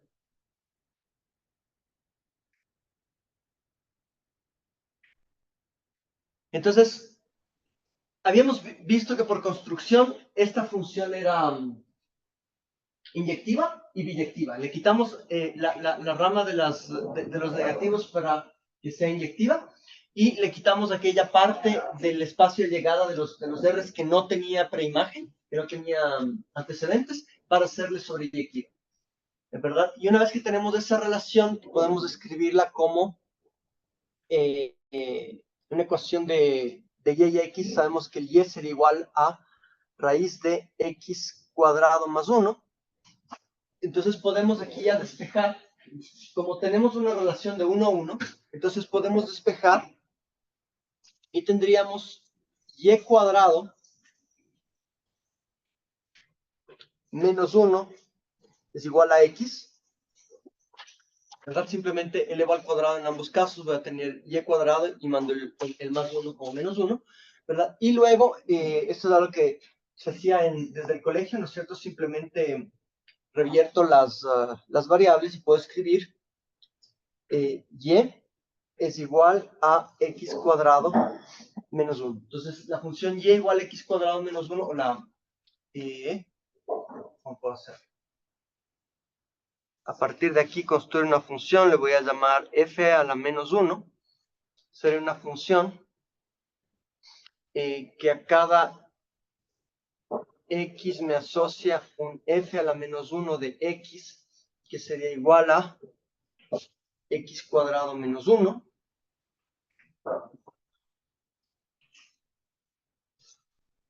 Y que va ¿de qué espacio a qué espacio iría f a la menos 1? ¿Recuerdan cuál es la lógica de la inversa?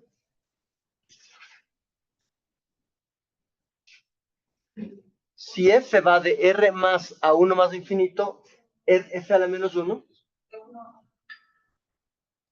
De 1 más infinito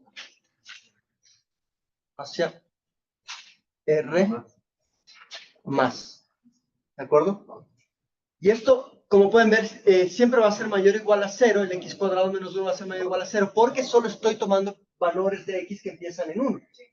Entonces, el valor más pequeño que puedo tomar f a la menos 1 es 1 al cuadrado menos 1, que es 0. Y de ahí va creciendo. ¿De acuerdo? Ok. Está claro, entonces. Hemos analizado a fondo estos conceptos de inyectividad, sobreyectividad, biyectividad, etc. ¿Sí? Ahora, Esa es una cosa interesante, digamos, en este ejemplo que tú estás poniendo aquí. Si nosotros graficamos a las dos funciones, vamos a tener algo así, ¿no es cierto? Y aquí esta parte está no definida y esta parte es la que no está definida. Entonces, si es que nosotros trazamos una línea de 45 grados, vamos a ver que estas dos funciones, tanto la función, esta sería la función f y la f inversa, se están viendo como un espejo de agua, como esos gráficos, esas fotos, ¿no es cierto?, que vemos la montaña, el lago y la montaña se ve al otro lado. Entonces, como un reflejo y pasan por la función identidad, ¿no es cierto? Yo puedo construir... son simétricas de la función identidad. Exacto, y la función identidad, digamos, x estaría aquí en la mitad. Entonces, si hago la composición f inversa, nos debería dar x, ¿no es cierto? Correcto. Eso es algo que habría querido ver, pero qué bueno que lo tocas. Ya no me quedó tiempo, pero esa es la idea. ¿Recuerdan la función compuesta? Sí. Cuando yo compongo una función con su propia inversa, lo que obtengo, como dice Pancho, es la función identidad, que es y es igual a x, ¿cierto? Entonces, lo que dice es que justamente la función y su inversa son simétricas en relación a la línea de 45 grados. ¿De acuerdo? Es bueno que hagan ejemplos, por ejemplo, con la línea recta, que calculen la inversa, y hagan eso para que... O con esta mismo, hagan el ejercicio de f o f inversa y ver si les sale la x. Ok, ahora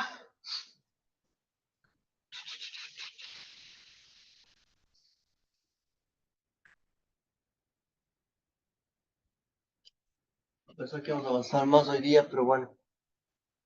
Si les sirve para aclararse los conceptos, está bien. Vamos a empezar ahora a trabajar tanto con demostraciones de una forma bastante más rigurosa, hasta aquí lo hemos hecho de formas intuitivas. Quiero que seamos más rigurosos en las demostraciones. Y vamos a empezar a trabajar también con el concepto de espacios métricos. Entonces, no sé si termino con una demostración rigurosa para que vean la idea, o empiezo con espacios métricos. Veamos qué puede ser mejor. Ok, vamos a hablar un poco de temas de demostraciones.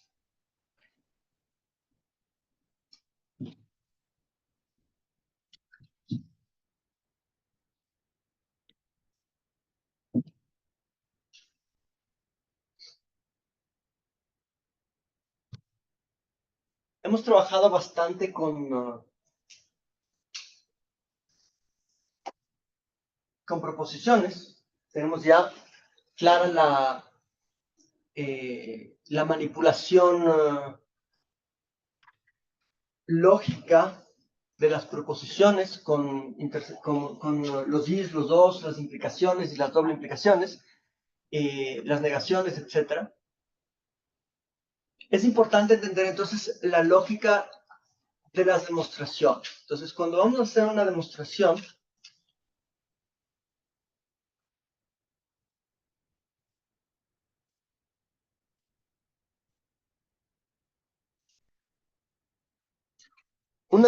matemática empieza con una premisa que tiene bajo la forma de una proposición, y lo que queremos demostrar es otra proposición, una proposición S. La demostración directa parte de la proposición de la premisa, y a partir de implicaciones, yo voy demostrando, por ejemplo, que P implica una cierta propiedad Q, que Q implica una cierta propiedad R, y que R implica aquella propiedad que busco, que es S. ¿De acuerdo? Entonces, la idea de una demostración es construir un puente lógico entre la primera proposición, que es como la premisa, y la conclusión o el resultado al que quiero llegar. ¿De acuerdo? ¿Está clara la idea? Entonces, por eso es muy importante entender, tener muy claro qué significa la premisa. Por eso son importantes las definiciones. Si uno no tiene claras las definiciones, así, si uno no sabe exactamente la diferencia entre pertenecer y estar contenidos, si uno no sabe la diferencia entre entre la multiplicación, por ejemplo, y el producto cartesiano, o si uno no sabe bien cómo definir sobreyectividad e inyectividad, va a tener problemas el rato que trate de hacer una demostración, porque la demostración requiere un uso muy preciso de cada una de las propiedades que tenemos en nuestras proposiciones. ¿De acuerdo? Entonces, una propiedad que es muy útil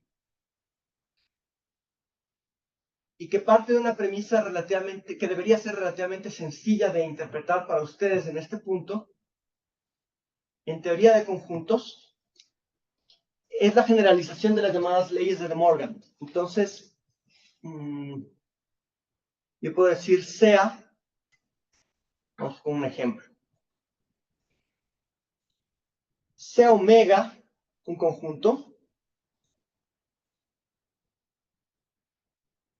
y sea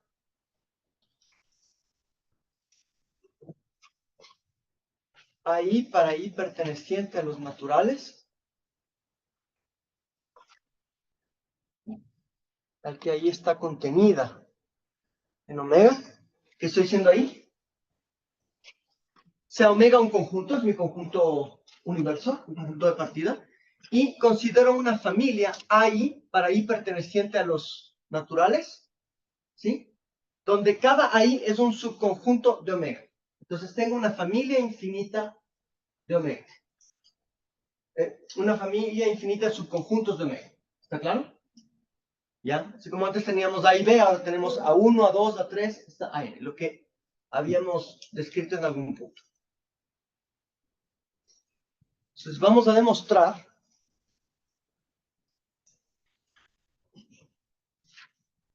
los matemáticos suelen poner por demostrar, yo suelo poner mostrar qué.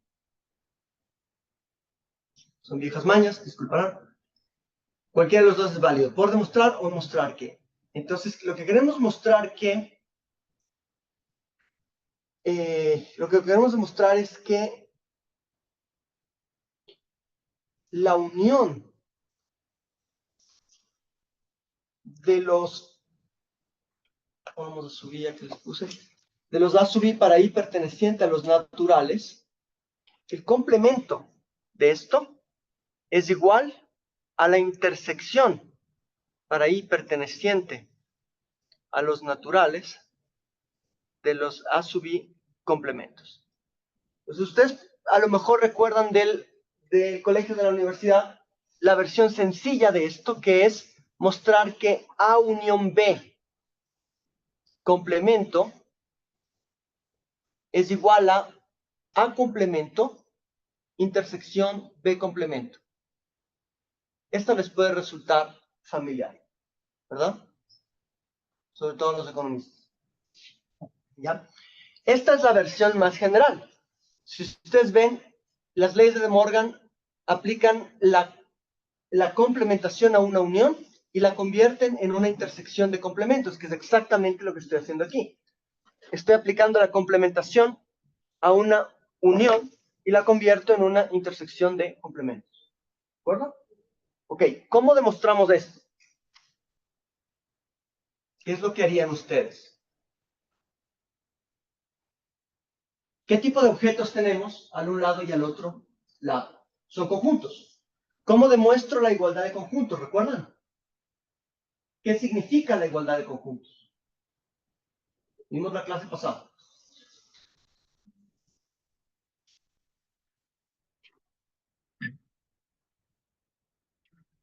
La doble contención. Entonces, para demostrar esto, para demostrar que este conjunto es igual a este conjunto, necesito hacerlo en dos partes, ¿verdad? Entonces, primero tengo que demostrar que la parte izquierda está contenida en la segunda parte y viceversa, ¿verdad? Entonces,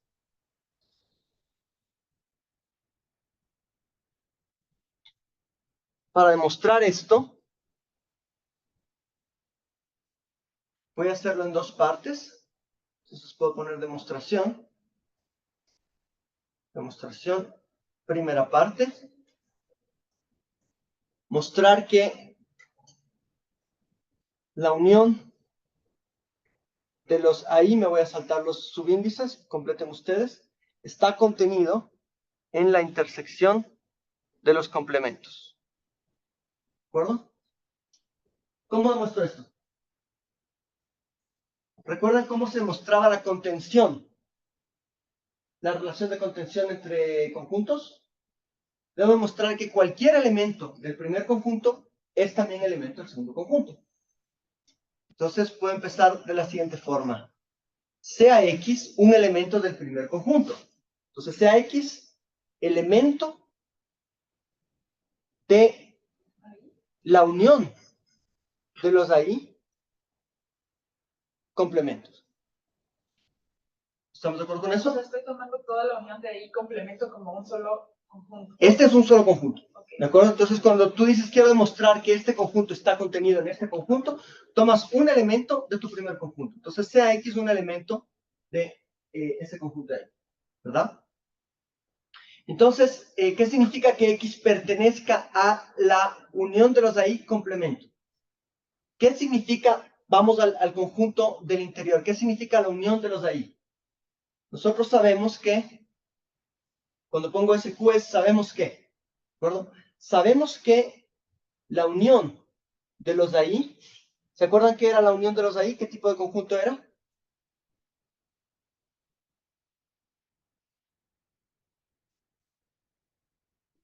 ¿Qué significaba pertenecer a la unión? Bueno, esto es primera clase. Pertenecer a la unión significa pertenecer a alguno de los conjuntos de esa unión. Entonces, como la unión de los de ahí es el conjunto de los X que pertenecen, ¿cuál es nuestro espacio ambiente? ¿Cuál es el espacio más grande en el que estamos trabajando? Natural. No, Omega. en este Omega. caso, gracias. Es el conjunto de los X que pertenecen a omega, tales que X pertenece a omega, tales que, ¿qué significa pertenecer a la unión? Pertenecer a alguno, ¿verdad? Entonces, tales que existe al menos un Y perteneciente a los naturales, tal que X pertenece a ese ahí. Esa es la unión. ¿Recuerdan que vimos esta como definición de la unión? Entonces, cuando decimos que X pertenece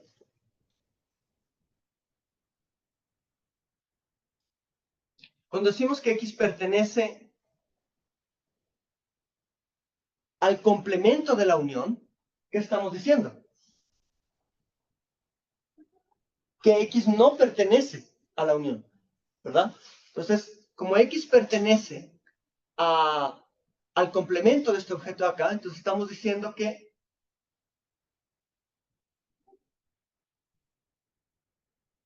entonces X no pertenece al conjunto de los X pertenecientes a omega, tales que existe un Y en los naturales, tal que X pertenece a ahí, ¿verdad? Estoy diciendo, como X pertenece al complemento de la unión de los de ahí, X no pertenece a los de ahí, ¿verdad? ¿Y qué significa entonces si X no pertenece a los de ahí? ¿A qué pertenece X? No pertenecer a los de ahí es pertenecer a la negación de la unión, ¿verdad? Entonces, esto es lo mismo que decir X pertenece al conjunto de los de X pertenecientes a omega. Y ahora sí, ¿cuál es la negación de esta propiedad? La- A N. para todo Y perteneciente. X no pertenece a. Muy bien, X no pertenece a ahí. ¿Están de acuerdo en la equivalencia entre la penúltima y la última línea? ¿Todos? ¿Compañeros en virtual? Recuerden Sí. lo que está la lógica demostrativa. Queremos demostrar que el conjunto unión de los ahí complemento, el complemento de la unión de los ahí está contenido en la intersección de los ahí complemento. Para eso entonces voy a mostrar que si tomo un elemento cualquiera del complemento de la unión, ese elemento está contenido en la intersección. Entonces, para eso, ok, tengo que entender, ok, ¿qué es la unión de los ahí? Y por la definición que les había dado en primera clase, la unión de los ahí son aquellos elementos de omega para los cuales existe un Y, tal que X pertenece a ese ahí. Es decir, son los de X que pertenecen a alguno de los de X. Luego lo que estoy diciendo es, como X pertenece al complemento de la unión, entonces X no pertenece a la unión. Eso es pertenecer al complemento de la unión. Y si X no pertenece a la unión, entonces ¿a qué pertenece? A la negación de la unión. Entonces es el mismo conjunto habiente, los conjuntos de X que pertenecen a omega, tales que, y niego esta proposición de aquí. Existe un Y, tal que X pertenece a Y, se convierte en para todo Y, X, ¿y cuál es la negación? ¿Se acuerdan la negación? Invertíamos los cuantificadores y negábamos la proposición final. Si X pertenece a Y, X no pertenece a Y. ¿Ya? Entonces deberíamos estar convencidos de la equivalencia entre las dos. ¿Qué significa o cómo podemos reescribir este objeto de aquí? Es decir, X pertenece al conjunto de los elementos de omega tales que para todo Y perteneciente a N, X no pertenece a Y. Si X no pertenece a Y, ¿qué estamos diciendo? ¿A qué pertenece? Si X no pertenece a AI, ¿a qué pertenece? A su complemento. La lógica, recuerden, la lógica en conjuntos es una lógica de pertenezco o no pertenezco. Si pertenezco ahí, chévere. Si no pertenezco ahí, es porque estoy en su complemento, estoy fuera de ahí. ¿Verdad? Esa es la lógica de los conjuntos. Entonces puedo decir X pertenece a AI complemento. ¿De acuerdo? Y por último, entonces, díganme qué significa este conjunto de acá. Eso es intersección. Exacto, cuando tengo el para todo, habíamos dicho el para todo es intersección. Entonces digo, X pertenece al conjunto de los omegas, tal que para todo I, en los naturales, para todo I en los naturales, X pertenece a AI complemento. ¿Qué quiere decir eso? La intersección Correcto, X pertenece a la intersección de ahí complemento. de los AI complemento sobre I. Perteneciente a Y perteneciente a los naturales, ¿verdad? La intersección de los AI complemento. Entonces, veo de dónde empecé y a dónde llegué. Y noten lo que acabamos de hacer. ¿Qué es lo que queríamos mostrar? La unión de ahí complemento es lo mismo que la intersección.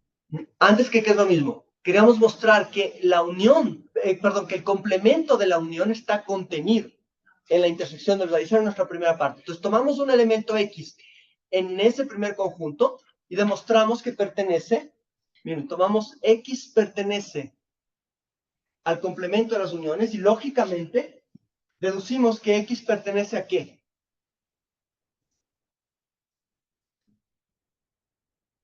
A la intersección de los complementos. ¿Se ve? ¿Qué nos falta ahora para terminar la demostración?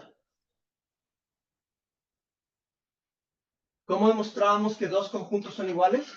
O sea, la doble conversión. Del uno por el otro y del otro por el... ¿Qué nos falta entonces? Demostrar que la intersección de ahí complemento es lo mismo, está contenido en unión de ahí complemento. Exactamente. Entonces, ya tenemos la primera parte. Ahora tendríamos que hacer la segunda parte que les dejo de deber. Entonces, la segunda parte sería mostrar que la intersección de los AI complemento para I perteneciente a los naturales, ¿qué cosa? ¿Salma? Está contenido Está contenido. en unión de ahí del complemento, la unión de ahí. Del complemento de las uniones. Entonces, esa es la segunda parte. ¿Y cómo empezaríamos para esta segunda parte? Igualmente definiendo la intersección. Correcto, definiendo la intersección, ¿verdad? Que eso ya lo tenemos. Entonces podemos decir, sabemos que la intersección, o es más, primer paso, prefiero siempre empezar, sea un X Perteneciente a la intersección de los complementos, sea un X perteneciente a la intersección de los A sub I complemento, para I perteneciente a los naturales, ¿verdad? Y tenemos que luego definir, es una demostración simétrica, definir qué es esa intersección y partir de qué significa que X pertenezca a esa intersección de los complementos de los de ahí y llegar a que X pertenece entonces a la unión, al complemento de la unión. ¿De acuerdo? Les dejo eso como deber, por favor. ¿Les quedó claro el procedimiento? Ok, seguimos mañana. Gracias, chicos. Buen día. Gracias, profes.